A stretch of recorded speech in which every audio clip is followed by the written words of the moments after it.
Hola, en esta presentación voy a compartir la reseña crítica de un libro fundamental para entender la historia política del Ecuador, La aleación inestable, de Pablo Ospina Peralta, publicado en el año 2020.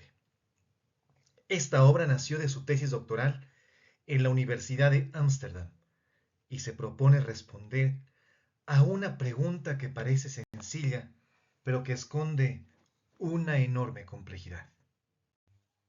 Mientras gran parte de América Latina vivía en guerras civiles, dictaduras militares y masacres políticas a lo largo del siglo XX, el Ecuador parecía seguir un camino distinto, marcado por una calma que resulta difícil de explicar cuando uno conoce sus profundas desigualdades sociales.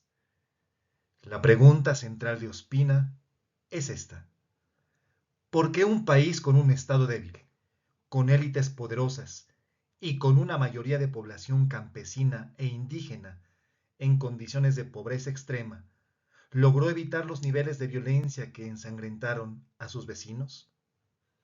La respuesta del autor es tan honesta como incómoda. Ecuador no fue pacífico por virtud, por tradición cultural, ni por carácter nacional. Fue relativamente pacífico porque aprendió con el tiempo a administrar el descontento, es decir, a dar a cada quien lo suficiente para que no se radicalizara, pero nunca lo suficiente para resolver sus problemas de fondo. Para explicar este mecanismo, Ospina toma prestado un concepto del pensador italiano Antonio Gramsci, el transformismo. Gramsci lo usó originalmente para describir cómo las élites italianas del siglo XIX absorbían a sus opositores políticos mediante concesiones parciales, evitando que el conflicto llegara a su punto de quiebre. Ospina traslada esa idea al Ecuador y aplica con notable precisión el Estado ecuatoriano que se consolidó entre 1920 y 1960. No destruía a sus adversarios, los incorporaba, no reprimía todas las demandas, negociaba lo justo para evitar que se volvieran peligrosas. El resultado fue un tipo particular de orden político, ni un liberalismo sólido, ni una revolución social, ni una dictadura feroz. Un equilibrio improvisado, sostenido por acuerdos temporales y lealtades frágiles, que se renovaban según las circunstancias de cada momento. A esto Ospina lo llama el Estado transformista. Uno de los hallazgos más iluminadores del libro es la centralidad de la fractura regional entre la costa y la sierra. Las élites ecuatorianas no actuaban como un bloque unificado, eran facciones atrapadas en una competencia permanente. La oligarquía costeña, enriquecida por el cacao, entró en crisis durante los años 20, cuando el precio internacional del cacao se derrumbó. Mientras tanto, la oligarquía terrateniente de la sierra ganaba posiciones. Décadas después, con el auge bananero, el péndulo volvió a moverse hacia la costa. En la sierra, los indígenas sometidos al sistema del Huasipungo, un régimen de trabajo que los ataba a la hacienda, no pedían destruir ese orden, pedían que los hacendados cumplieran sus obligaciones tradicionales. En la costa, los campesinos más combativos encontraron una válvula de escape en la colonización de tierras vacías. El resultado curioso fue esa debilidad de las élites, su incapacidad de dominar por sí solas. Terminó funcionando como un mecanismo involuntario de estabilidad. Todos tenían que negociar. Para explicar la consolidación del Estado transformista, Ospina construye su modelo en torno a tres actores sociales. El primero son las oligarquías fragmentadas. Como ya mencioné, ninguna oligarquía podía controlar el país en exclusiva. Esa debilidad estructural las forzó a ceder parcialmente y a acomodar demandas que, de otro modo, habrían ignorado. El segundo actor son las clases populares rurales, que mostraron una notable moderación política. Los campesinos e indígenas de la época no cuestionaban el orden. En todo caso, pedían que ese orden fuera más justo dentro de sus propios términos. El Guasipungo no se desafió sino hasta finales de los años 50. El tercero es el ejército, relativamente autónomo frente a las élites tradicionales.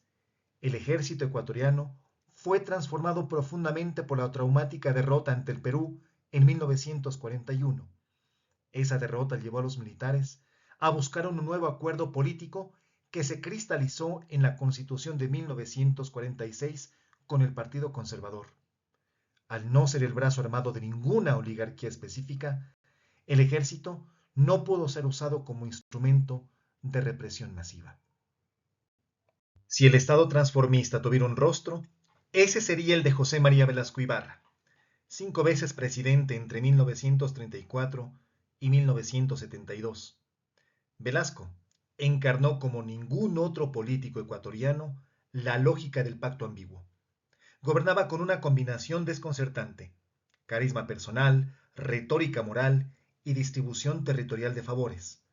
Construía obras públicas sin un proyecto nacional coherente, pero lograba que cada región sintiera que recibía algo. Era aliado ocasional de conservadores, liberales y sectores populares, según lo que la coyuntura exigiera. Ospina se apoya en los trabajos del sociólogo Pierre Bourdieu para explicar la dimensión simbólica de ese poder. La dominación más eficaz, nos dicen estos autores, no es la que se ejerce a través del miedo, sino la que se logra presentarse con una generosidad y cercanía. El ciudadano debía sentir que el líder lo veía, lo escuchaba y lo protegía. Y ahí reside, quizás, el núcleo más inquietante del libro. Las personas no solo aceptan sistemas desiguales por temor, sino porque desean pertenecer emocionalmente al orden que las domina. La aleación inestable es una obra bastante notable, pero no está exenta de limitaciones, y creo que la honestidad académica nos obliga a señalarlas. Entre sus fortalezas más destacables está la coherencia del modelo explicativo. Ospina conecta con solvencia la estructura económica, la composición de las clases sociales y las formas de dominación política. La comparación con otros países latinoamericanos, Chile, Uruguay, Guatemala, El Salvador, es uno de los mayores aportes de este texto. Sin embargo, hay ausencias importantísimas. Las más evidentes es el rol de la Iglesia Católica, institución con enorme capacidad para moldear la cultura política ecuatoriana del periodo, especialmente en zonas rurales de la Sierra Ecuatoriana. Espina no lo analiza de manera sistemática. Además, la investigación descansa sobre archivos estatales y documentos institucionales, pero rara vez escuchamos directamente la voz de campesinos e indígenas. Queda abierta una gran pregunta: ¿cómo sobrevivió el transformismo en el Ecuador de los últimos 30 años? Esa tarea precisamente es la que queda pendiente. Para concluir, quiero destacar lo que me parece el mayor mérito de este libro. Nos obliga a abandonar las explicaciones cómodas. Ecuador no fue excepción pacífica por virtud moral ni por un supuesto carácter nacional moderado. Su estabilidad relativa surgió de una combinación muy concreta de élites divididas, movimientos populares moderados y un Estado experto en administrar concesiones mínimas. Esa combinación evitó las guerras civiles, sí, pero también postergó la redistribución de la riqueza y reprodujo la desigualdad de generación en generación. La pequeña satisfacción que el Estado le daba a cada actor era suficiente para comprar la paz, pero insuficiente para construir algo parecido a la justicia. Y esa es quizás la lección más duradera de este libro. Los sistemas del poder más persistentes no son los que gobiernan a través del miedo visible, sino los que consiguen presentarse como inevitables, razonables e incluso benevolentes. Ospina nos enseña a mirar con más cuidado esos sistemas, incluidos los que todavía nos rodean.